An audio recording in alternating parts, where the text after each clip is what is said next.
होगा प्यारे विद्यार्थियों, प्रश्नावली 13.3 आज करने जा रहे हैं इसका छठा सवाल। छठे सवाल में कहा गया एक स्थानीय टेलीफोन निर्देशिका से 100 कुल नाम लिए गए हैं और उनमें प्रयुक्त अंग्रेजी वर्णमाला के अक्षरों की संख्या का निम्नलिखित बारंबारता बंटन प्राप्त हुआ है।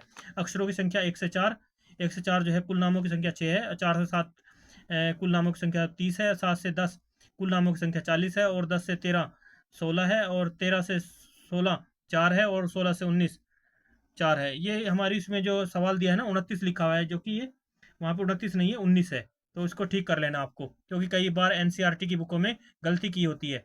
तो आपको अपनी सारणी जो वर्ग अंतराल की है उसको सही कर लेना है। तो कुल नामों में से माध्यक अक्षरों की संख्या ज्ञात कीजिए, और कुल नामों में माध्य अक्षरों की संख्या ज्ञात कीजिए, और साथ ही कुल नामों का बहुलक ज्ञात कीजिए। तो इसमें आपको माध्यक भी निकालना है, माध्य भी निकालना है, और बहुलक भी निकालना है। वैसे प्यारे विद्यार्थियों, मैं आपको पहले पिछले सवालों में माध्य और बहुलक निकालना सिखा चुका हूँ, तो आप उसे आसानी से निकाल सकते हैं। तो इसमें हम सिर्फ माध्यक निकालने पहले माध्यक निकालेंगे। तो उसके लिए सबसे पहले हम क्या करते हैं, इसके लिए सारणी बना लेते हैं। तो सारणी जो है, इसको हम दूसरे रूप में उतार लेते हैं। तो शॉर्टकट में मैं बना लेता हूँ, टाइम वेस्टेज ना करते हुए। तो प्यारे विद्यार्थियों, यहाँ पर देखो, हमने इसका एक चार्ट बना लिया है। लिख लिया सबसे पहले हल, अक्षरों की संख्या। तो इसमें सबसे पहले मैं बता देता हूँ, ये जो हमारा होता है वर्ग अंतराल बोलते हैं इसको, क्लास इंटरवल इंग्लिश में बोलते हैं, और इसको फ्रीक्वेंसी भी बोलते हैं, और बारंबारता बोलते हैं। ये हमारे पास CI है, और ये हमारे पास F है। तो हमें यहाँ पर क्या निकालना है, CF निकालना है। इसको बोलते हैं, CF का मतलब होता है क्यूमुलेटिव फ्रीक्वेंसी। क्यूमुलेटिव फ्रीक्वेंसी का मतलब होता है संचयी बारंबारता। इसके लिए हम चार्ट बना लेते हैं, क्योंकि हमें सबसे पहले से माध्य निकालने जा रहे हैं। संचय बारंबारता, संचय बारंबारता को बोलते हैं हम क्यूमुलेटिव फ्रीक्वेंसी। तो इसके लिए हमने यहाँ पे एक लाइन लगा ली है। सबसे पहले आपने जो ऊपर की संख्या दे रखी थी, उनको आपने इस प्रकार से उतार लेना है एक चार्ट में। अब इसमें फ्रीक्वेंसी, क्यूमुलेटिव फ्रीक्वेंसी क्या होती है, इसमें हमें इन सबको जो फ्रीक्वेंसी दी होती है इनको जोड़ना होता है। तो 6 के साथ कोई जोड़ने के लिए सबसे पहले क्या जोड़ते हैं, 6 में 0 जोड़ते हैं तो 6 का 6 आता है। अब उसके बाद 6 के साथ 30 जोड़ेंगे तो 36, 36 में 40 जोड़ेंगे तो कितना आएगा, 6 का 6, 4 और 3 7, और 76 में 16 जोड़ेंगे तो 6 दूनी 6 6 12, और 7 और 1 8, और एक बचा 9, 92। 92 में 4 को जोड़ेंगे तो 92 और 4 96 होता है, और 96 में 4 को जोड़ेंगे तो 96 और 4 100 होता है। तो इस प्रकार से यहाँ पर आप देख सकते हो, इनके पदों का कुल यहाँ पे लिखेंगे, कुल संख्या, और यहाँ पर ये भी 100 आ रहा है, और यहाँ पर भी 100 है। तो ये बराबर है हमारी। तो इसका मतलब हमारी ये सब ठीक है, फ्रीक्वेंसी के अनुसार, संचय बारंबारता के अनुसार भी सही है। तो 100 की ही बात यहाँ कुल नामों की भी की गई है। तो इस प्रकार से हमारे पास जो है n बराबर जो है f के जो पद होते हैं उनको, f के कुल योगफल को हम क्या कहते हैं, f के कुल योगफल को हम n से डिनोट करते हैं, n बराबर मानते हैं। तो n बराबर हमारे पास ये कितना आया, ये n बराबर 100 आया। n बराबर मानते हैं इसको 100। तो इसलिए हमारे पास हमारे फॉर्मूला जो माध्यक का क्या कहता है, उसके लिए हमें चाहिए होता है L plus n/2 minus CF बटे में फ्रीक्वेंसी और गुणा में H, ये चाहिए होता है। तो सबसे पहले हमें इसके लिए हमें सबसे पहले n/2 देखेंगे। सबसे पहले n/2 क्या होगा हमारे पास, इसलिए n/2 बराबर होगा 100/2 करेंगे तो n/2 की वैल्यू आ गई हमारे पास 50। तो अब हमारे पास इसमें क्या एक रूल है कि 50 से अधिक ढूंढो। 50 से हमें क्या देखना है, अधिक ढूंढना है। ये हमें यहाँ पे जब 50 आ जाए तो 50 से अधिक देखना है। तो 50 से अधिक क्या है, यहाँ पर 92 है, 76 है, तो 76 हमारा अधिक है। तो 76 को ले लेते हैं सबसे पहले।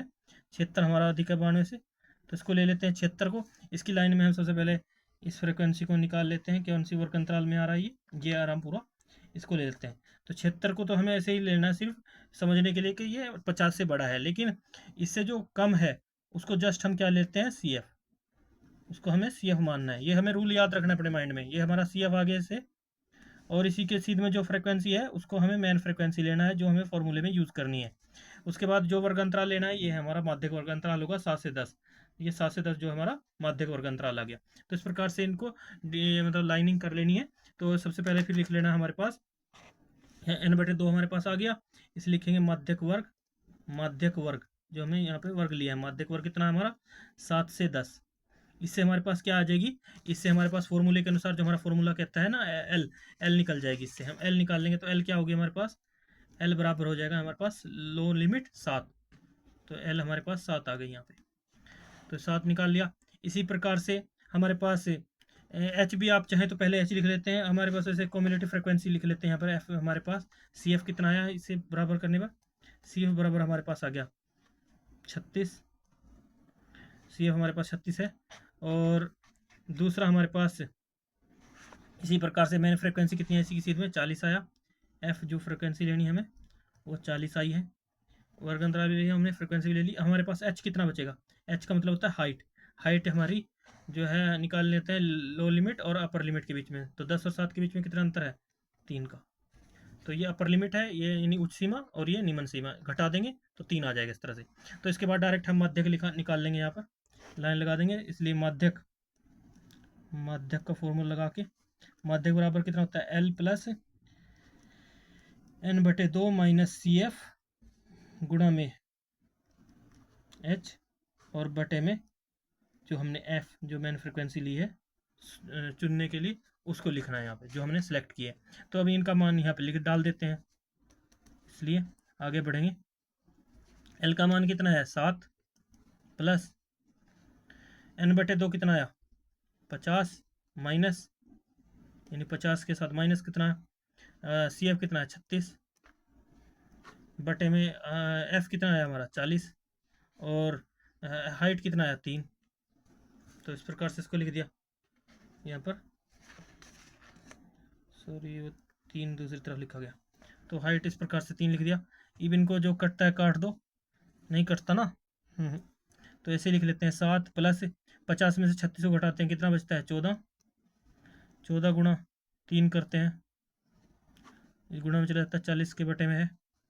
तो बराबर में क्या आ गया 7 प्लस 14 3 42 चौथा 34 बटे 40। तो कटता है काट दो, 2 पे कटेगा, काट देते हैं। तो क्या आएगा हमारे पास, आगे बढ़ेंगे। 7 इन 2 पे काट दो, 20 दूनी 40, 21 दूनी 22। तो 7 प्लस 21 बटे 20। तो इसे भाग कर लेते हैं। तो भाग करने पर क्या है प्राप्त होगा हमारे पास, 21 को 20 से भाग करेंगे तो कितना आएगा। तो ये मैं अपने मोबाइल से कर देता हूँ यहाँ पर। आप भी अपने मोबाइल से नहीं करना है आपको अपने वैसे ही करना है जैसे नॉर्मली करते हैं। तो 21